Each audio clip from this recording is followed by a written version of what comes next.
Announcements none. Papers have been laid. Questions? Madam Speaker, I understand that Mrs. Lurton, the clerk, has been taken ill this morning. I wish her a speedy recovery. To ask the Honourable Acting Prime Minister, Minister of Energy and Public Utilities, whether in regard to the proposed contrat d'affermage to privatise the operations of the Central Water Authority, he will A. table copies of the reports of the World Bank, International Finance Corporation submitted as to date. B. State if a timetable has been set to complete the additional steps required for the finalization of the process thereof. C. State as to whether the World Bank IFC reports recommend an increase in water tariffs. And D. For the benefit of the House, obtain from the Central Water Authority information as to whether the jobs and acquired rights of the employees, including length of service and pensions, will be guaranteed following the finalization thereof.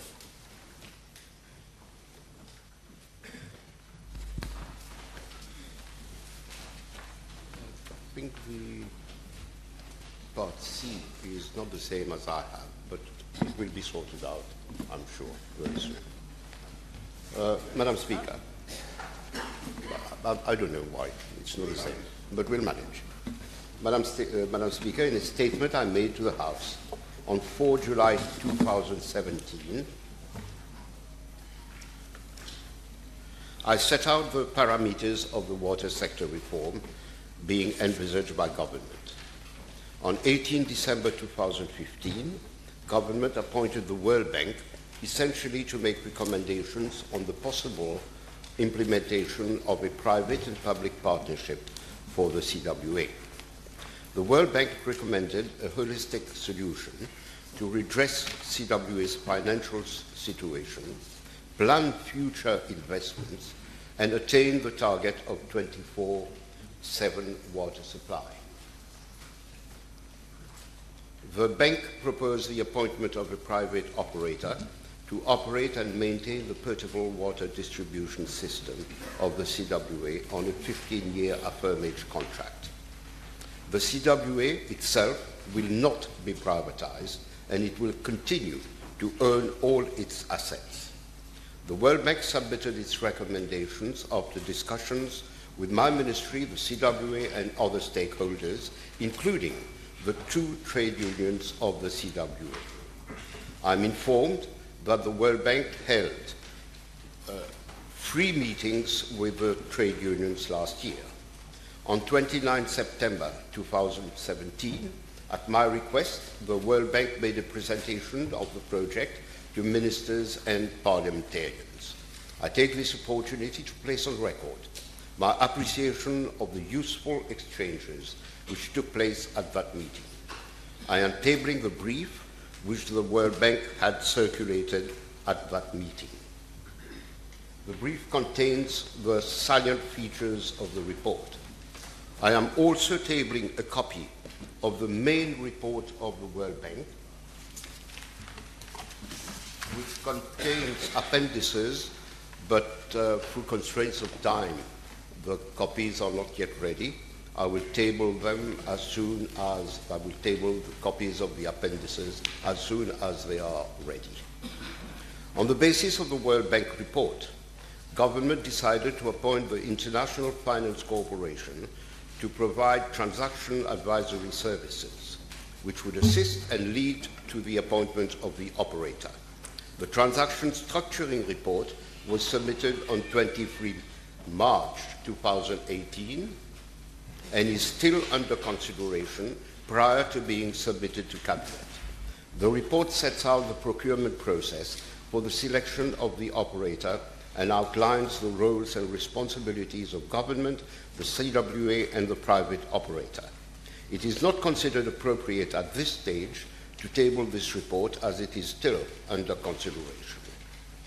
As regards Part B, according to the International Financial Corporation's calendar, the issue of a request for qualification would be referred to the Central Procurement Board by May 2018 for pre-selection of bidders.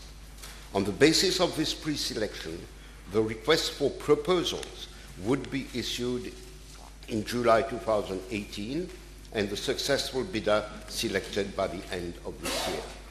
It may be noted that in the process, the World Bank and the IFC had discussions with the BOT unit of the Ministry of Finance and the Central Procurement Board.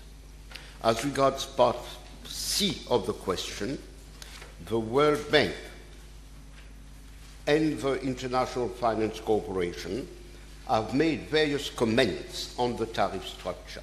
While my ministry is considering all options, it is currently finalizing a tariff structure together with CWA. It is expected that this will be done within 2 weeks. It is therefore premature to discuss the matter at this stage. With regard to paragraph D, in my previous public statements and in the House, I have stated in unequivocal terms that there will be no compulsory termination of employment. In fact, the employee's rights will be fully safeguarded, including the length of service, acquired rights, and pensions. In addition, the private operator will be contractually bound to offer more attractive terms and conditions of employment to all employees.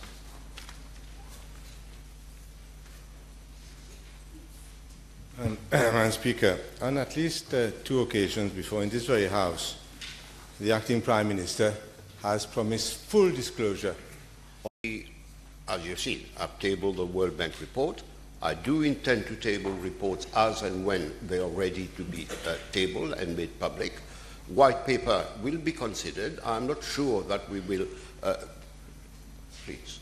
The white paper will be considered. I'm not sure that this will be done in the form that I had stated before, but some form of policy paper will be presented. The debate, well, the first debate will probably be held in about 2 weeks, 4 weeks, when the government notices will be issued on the tarification of the CWA. I understand that legislative changes were required to strengthen the capacity of the CWA, etc., etc. Is this going to come along? I'm not able to answer this question right now. Madam Speaker, this is a very sensitive area. Every single Mauritian household is going to be affected, and every business is going to be affected. In a democracy, doesn't the Deputy Prime Minister feel it right that there should be, as he had promised, a full public debate, a white paper, and an occasion for parliamentarians to comment on what is being proposed? And that is exactly what I'm starting to do, but at the appropriate time, as I may be advised, the debate will be according to a timetable which will be set by government. Let us not forget that my first step is to go to Cabinet first and get all the approvals before we are able to launch the debate.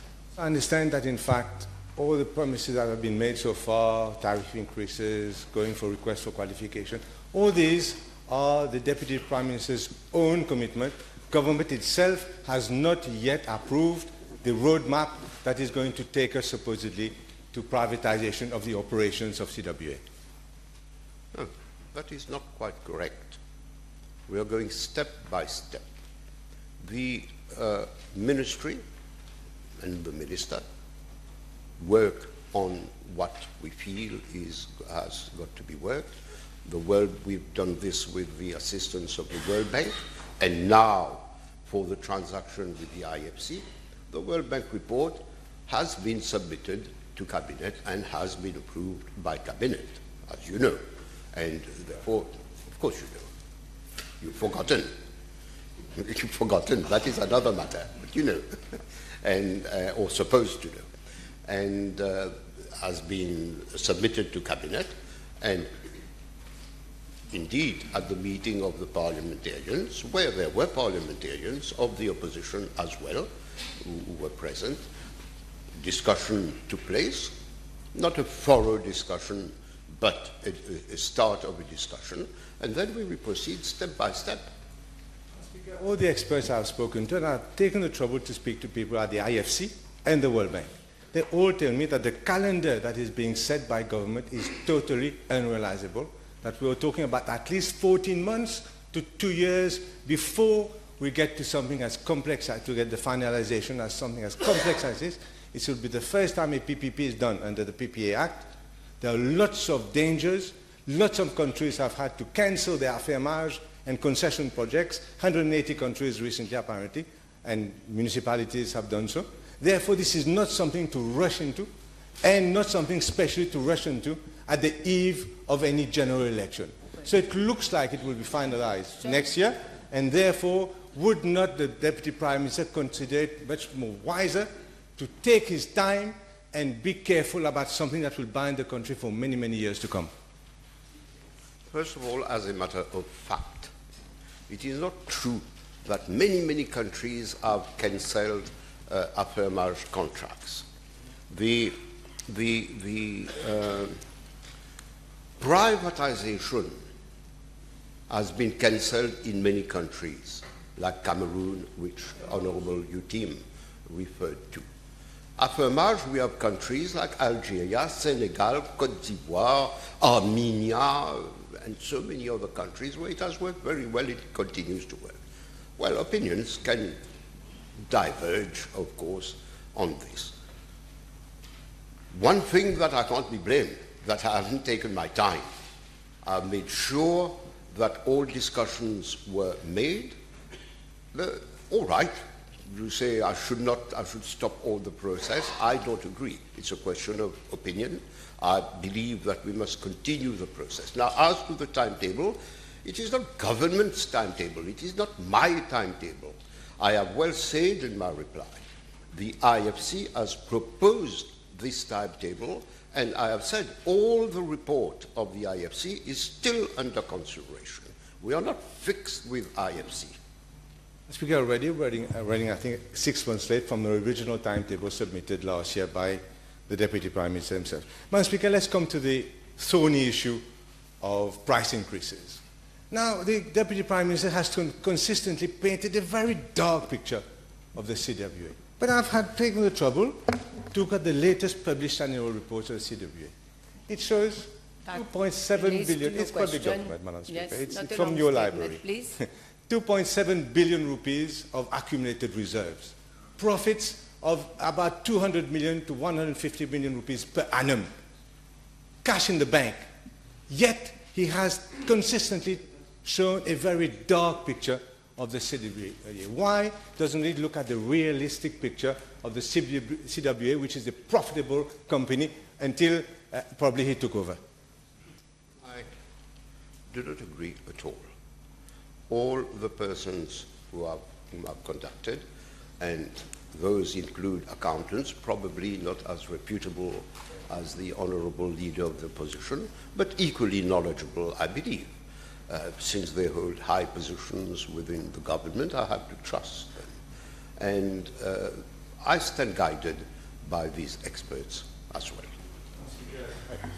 It's a public document. You will see quite clearly that I'm not joking. It is the fact that the CWA, until the last annual report, was a highly profitable organization. Madam Speaker, I'd like to ask, in fact, the Deputy Prime Minister that for some reason, and he mentioned last time in a statement he made in the National Assembly that the CWA had not serviced government loans amounting to 1.3 billion rupees. This is not accurate, and I'd like the Deputy Prime Minister once again to correct that. Because it has, in fact, an agreement with government that 200 million rupees from its loans are automatically deducted, and that, I understand, Madam Speaker, under his chairmanship, his whatever it is, since he's minister, this is no longer the case. Can I ask why this is? Question. We are very far away from the question which related to privatization. With regard to, I am now informed that for 2016 and 2017, CWA has an operational loss of 220 million rupees. That is exactly the point, Madam Speaker, because the subsidy that was agreed when a previous tax was, I don't want to get into the details, these guys know very well what I'm talking about, that subsidy has been cancelled, leading to the CWA falling into the red. And secondly, Madam Speaker, the social measure of 50 million rupees, which was agreed by government, I was in government, that was meant to be paid for by the consolidated fund, and CWA has not received that money. So we're already talking about a manque à gagner of 250 million rupees under his stewardship per annum for the CWA. I'm afraid that cannot arise out of the question. This is not the question which was announced. The question of subsidies. The minister will reply. He's giving the reply, I think, please. The question of subsidies is a government decision as suggested by the Minister of Finance. It is true, but CWA must fend for itself. This is the key to the whole issue. Can we continue to have the consolidated fund just pumping money into a CWA which makes losses? Of course, if government subsidizes CWA and keeps on subsidizing all parastatal bodies, they will all be buoyant in their figures. But I don't agree with what the leader of the opposition has said. Madam Speaker, it's not a subsidy that I mentioned really, it's a compensation. I will read what the Director of Audit had to say from the account of the CWA, which I'm sure as a reputable lawyer, the Deputy Prime Minister has read. An agreement has been reached since the year 2013 between the Government of Mauritius and the CWA for the offsetting of the loans in default on a yearly basis against a subsidy of 200 million rupees following the revocation of the Central Water Authority production of drinks, fees and other charges regulations 2011. This is here, black on white, in the accounts of the CWA. I want to ask the Deputy Prime Minister why he has deliberately, I will not say deliberately, why under his stewardship the CWA accounts have been deliberately darkened by the withdrawal of this agreement which was there since 2013. This is my question. Easy to say that it is on fight when you are actually not meeting your contractual obligations towards the CWA. Yes. Well, I don't agree that we've been deliberately darkening the picture. The whole point is what you're suggesting is that we should continue to develop the subsidy mentality of CWA. The directors of audit's comments are noted. They are here. Let me. We introduce the 6 meter cube. It's true that at first it was going to be paid from the consolidated fund, but then government decided that CWA had to fund it by itself. It is also true that the Ministry of Finance, MOFED, decided to remove the subsidy. But CWA must fend by itself. The whole point, Madam Speaker, the 50 million rupees, the social matter you decided. I was in government. It is for the Minister of Social Integration to pay for that. Not the CWA. If tomorrow you decide to give all the water of CWA free, then you say it's a fight, and then you privatize it. This is what you've done. Well, there is, again, fundamental disagreement. What can I tell you? You think this way, I don't think this way. Okay, with regard to the tariff increase, we've been told by himself that 20% of the water is a non-revenue water, not 20% of the non-revenue water. 20% of all water distributed is lost, is not recovered because of commercial fraud, domestic fraud, and 40 meters. Does he therefore expect the good consumer, the one who pays his water, to bear a tariff increase whilst 20% of the water of the CWA is lost in fraud and meter failings? Is that fair to ask a good consumer to pay for that? We will have that debate when the question of the tariff increase is on the table. For the moment, first of all, these old meters are being changed. 78,000. Get your figures straight. 78,000 meters. and more of them. We need to do this. And of course, people protest because, I was paying 55 rupees, now I'm paying 400 rupees. Okay.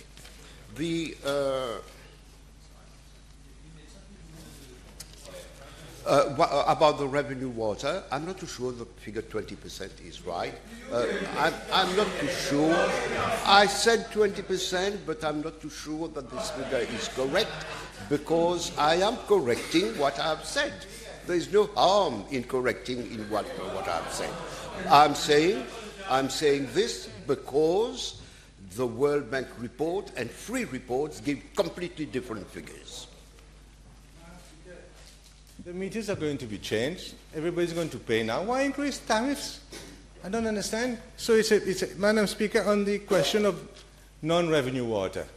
Last week, you told this House, the Deputy Prime Minister told this House, that it is now has increased under his watch from 50% previously to 60% non-revenue water now. Can you provide the figures how this has been calculated?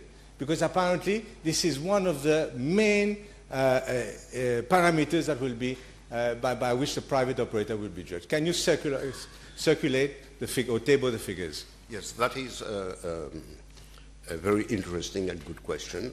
Yes, there are difficulties, as I've said. There are three reports which have suggested three different figures, the last one being what the Singapore Corporation or something did in 2006, 2007, I believe. I'm not too sure.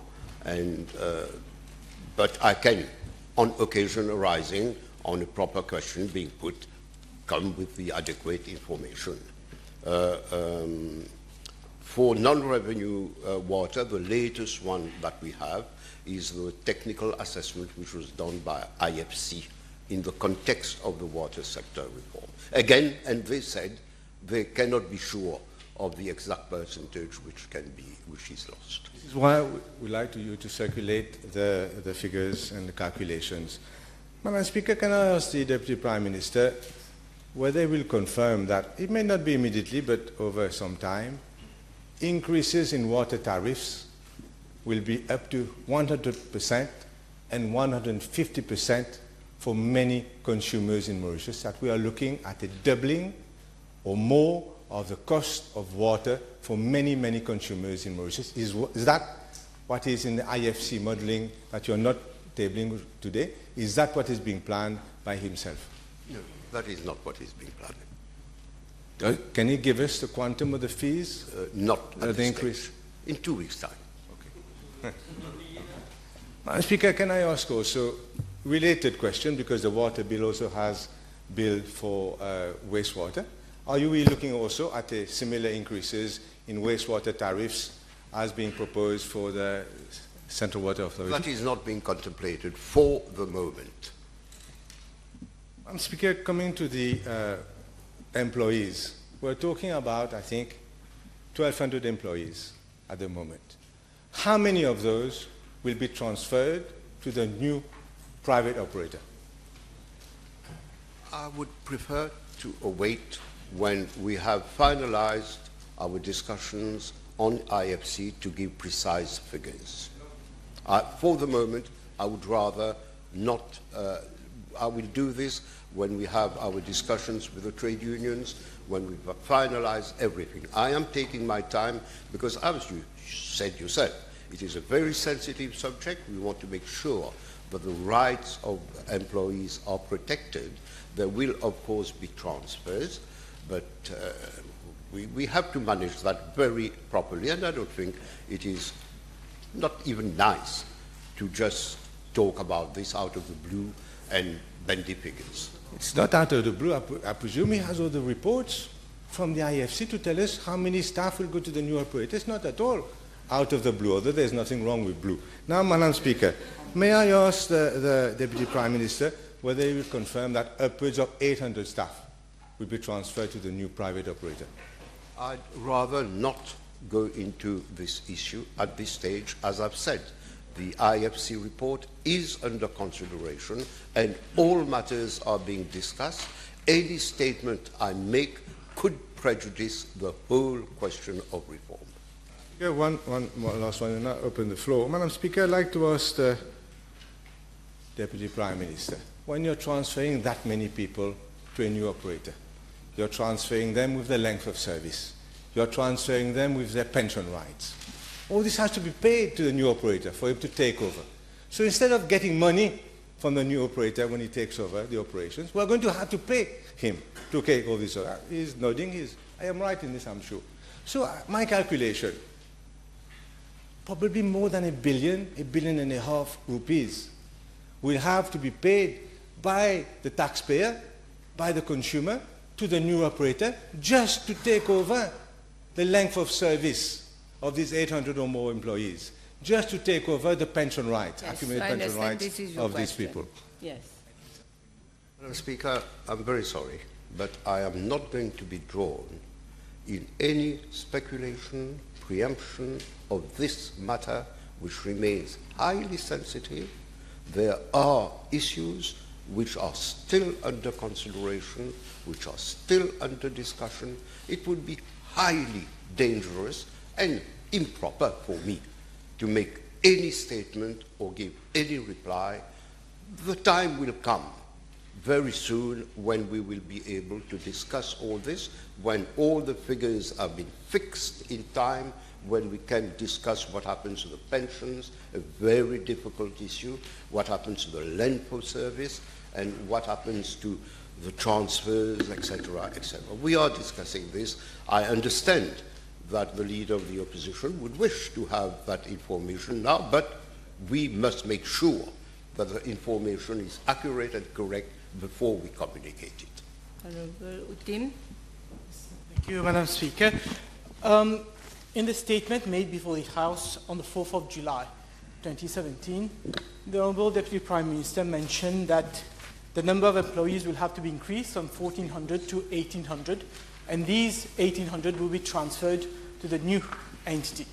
So if I get it right from the Honourable Deputy Prime Minister, CWA will be financing everything, all the infrastructure. The newcomer will take all the employees of CWA. So what is the change are we going to have? Is it just a matter of replacing the board of CWA by a board of foreigners? Well, CWA will continue to exist. It will continue to hold its assets. There will be a private operator. You should not read what I've said in this way. The statement must be read the whole time. You mentioned the employees. What I said was, according to the bank, there will be a need for an additional 400 employees to achieve the service delivery improvements, bringing the total number of employees from 1,400 to 1,800. That was according to the bank. What else? The next sentence. That is, employees will be offered the opportunity to join the private sector operator with additional incentives.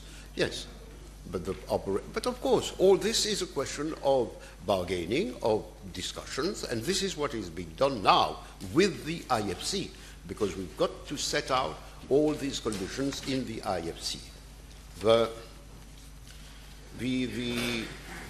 With regard, I get a note now which was raised earlier on.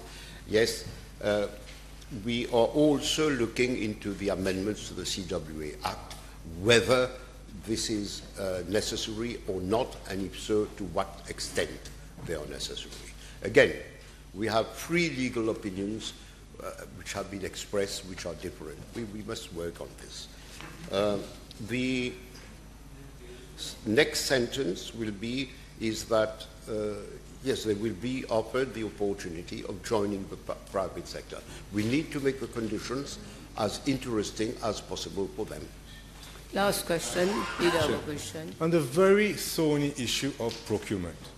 That's the last question. Yes, last question. Procurement.